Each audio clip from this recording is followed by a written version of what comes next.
Hello, my name's Tony Fish, and Michael has asked me to share a life lesson. Now, first up, I'm not sure where you're up to, and if my life lesson is going to align to where you're thinking and what you're doing. The second part, I think asking anybody to summarize their life as one lesson is an impossibility. I want to share something that's quite personal, and it starts when I was in my late teens, and I got home from church late one evening, and my dad made me a cup of tea and a piece of toast, and we were chatting. And the question he asked me was, who's supervising your thinking? Now, he wasn't against the church. What he was actually saying was, I supervise your thinking, your mum supervise your thinking, your siblings supervise your thinking, and your friends supervise your thinking, so do your teachers, but also the people in the church.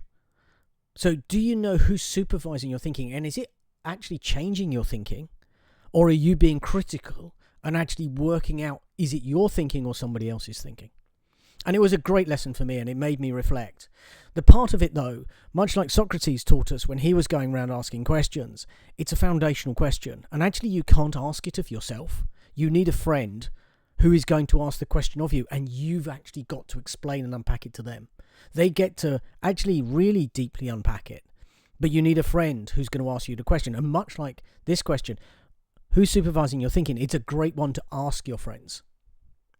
Later, when I'd sold a business, I was in my mid-20s. I was struggling on a board, and I was chatting to my dad again, and my dad gave me a second question to build on the first.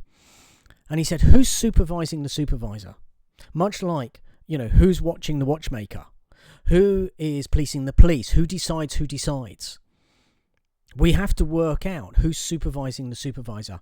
Because I'm looking around the board meeting and I'm working out in my mind the question, which is who's supervising their thinking? Why are they bringing this particular recommendation? Why are they so one for one particular policy or something else? But what my dad was asking is, don't just look at the individual. You need to work out behind them there's a team. And behind that team, there's people who are supervising somebody else's thinking. And it's actually a layering of perspectives and a layering of incentives and a layering of motivations. So as my life lesson is, a great question to get a friend to ask yourself is, who's supervising your thinking? And a second part of that is, when you're starting to unpack that, is start to work out who's supervising the person who's supervising your thinking or somebody else's. Because it just allows us to have layered discussions with a depth, which allows us to actually unpack life lessons. I hope that's useful to you, and thanks very much, Michael.